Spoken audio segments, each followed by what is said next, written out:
Afisa habari wa bodi ya ligi kuu Tanzania.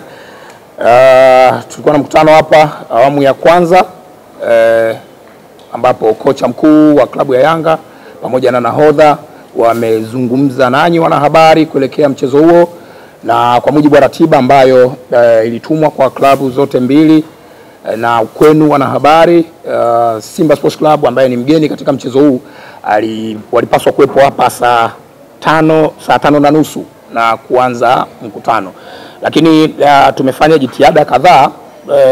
Bahati mbaya sana wahusika wamekuwa hawapatikani kwenye simu, kwa hiyo tunashindwa kuelewa changamoto hasa ni nini mpaka sasa hivi, lakini bado hawajafika kwenye eneo la mkutano.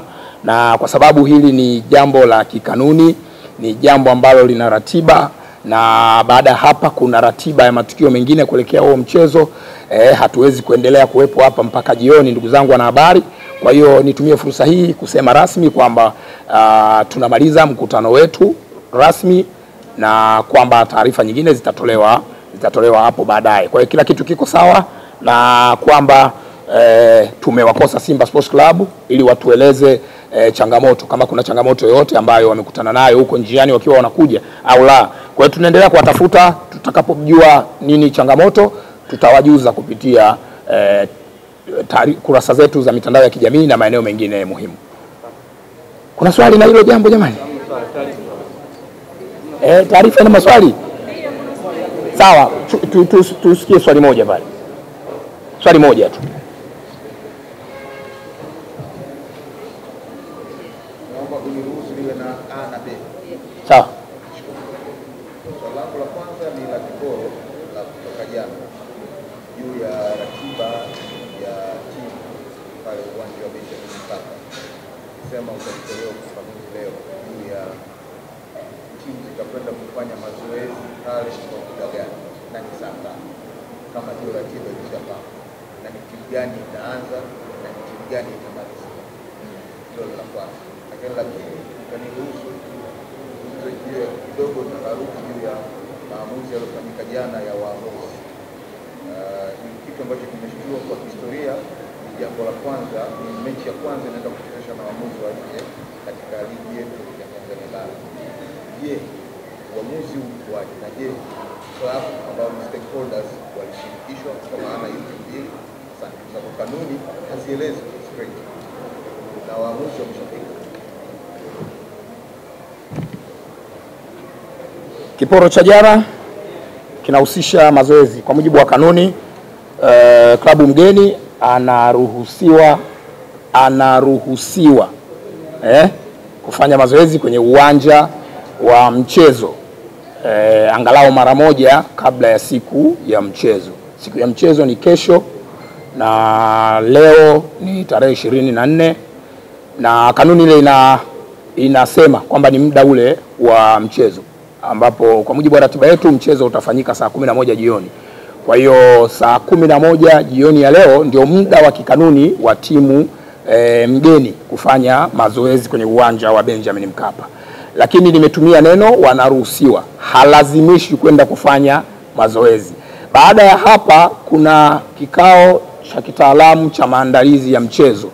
Kwenye kile kikao timu zote mbili zinakuwepo, na inawezekana uamuzi wa wao kwenda kufanya mazoezi au kutokwenda unaweza ukawa communicated huko. Kwa hiyo kwa sasa hivi hapa ninachoweza kusema ama kuwajuza wanahabari kwamba tuvute subira, confirmation yote ikishafanyika basi tutashare kupitia kurasa zetu, na nitawaalika wanahabari kwa ajili ya kufanya coverage kwenye dakika 15 za mwanzo za mazoezi ya timu mgeni. Hilo ni swali la kwanza. Swali la pili, muuliza swali amezungumzia swala la waamuzi. Jana tulitangaza waamuzi wa mchezo, waamuzi wanne kutoka Misri, na mtathmini wa waamuzi kutoka nchini Somalia. Ametumia neno taharuki. Mimi sidhani kama taharuki ni neno sahihi sana.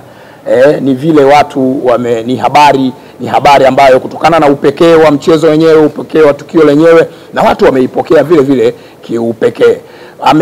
Amesema pia kanuni, muuliza swali amesema kanuni hazisemi chochote kuhusiana na hilo. Ni kweli, kanuni hazizuii TFF kupitia kamati yake ya waamuzi kuleta mwamuzi kutoka nje ya Tanzania kwa ajili ya kusimamia mchezo wa ligi. Kanuni inaeleza sifa za waamuzi wanaoweza kusimamia huo mchezo. Kwa hiyo jambo pekee ambalo tunaweza tukalieleza sasa hivi ni kwamba kwenye kanuni ya 39 ibara ya kwanza inaeleza kuhusiana na waamuzi ambao wanakuwa wanateuliwa mwanzoni mwa msimu, idadi ya waamuzi ambao wanateuliwa mwanzoni mwa msimu kwa ajili ya kusimamia mchezo. Lakini kanuni hiyo ya 39 ibara ya 3 inaelezea sasa kitu kinaitwa waamuzi wa akiba, kwamba kamati ikiteua wale waamuzi wa msimu mzima, inakuwa na jopo lingine la waamuzi ambao ni wa akiba, ambao wanaweza kutumika kwa dharura au pale inapohitajika. Pale inapohitajika. Kwa hiyo ni kanuni ya 39 ibara ya 3 ambayo inaelezea hilo jambo, kwamba kutakuwa na waamuzi wa dharura. Orodha hii ya waamuzi haijawahi kutangazwa na TFF kupitia kamati yake, wala orodha ya waamuzi wa akiba haijawahi kutangazwa kupitia kamati ya waamuzi ya TFF. Wanayo wenyewe, wanaitumia, maana yake waamuzi wenyewe wanajifahamu, wale ambao wameteuliwa kuchezesha ligi msimu huu wenyewe wanajifahamu, na kwamba sasa tunakwenda kwenye mchezo huu waamuzi wametajwa. Kitu kingine ambacho tunaweza kukieleza ili wadau wengine wafahamu ni kwamba waamuzi walioteuliwa ni waamuzi wa kiwango cha juu sana, waamuzi ambao majina yao si mageni masikioni kwetu na wala machoni kwetu. Tumeshawahi kuwashuhudia wakisimamia michezo mikubwa ya ngazi ya klabu ya kafu, lakini pia hata ngazi ya taifa, kwa maana ya michezo ile inayosimamiwa na kafu ya timu za taifa. Lakini pia wameshawahi kufanya vizuri kwenye michezo ambayo inasimamiwa na FIFA. Ni waamuzi wakubwa, waamuzi wenye profile kubwa, wenye uwezo mkubwa, ambao kutokana na kwamba hili ni tukio lenye upekee, dabi ya Kariakoo, sherehe za kukabidhi ubingwa kwa pamoja, mambo haya mawili yametengeneza tukio kubwa sana, tukio kubwa na la kipekee. Si tu waamuzi kutoka nje, kuna mambo mengi sana yataendelea kutangazwa na kuelezwa ambayo yanaendelea kusherehesha upekee wa tukio lenyewe.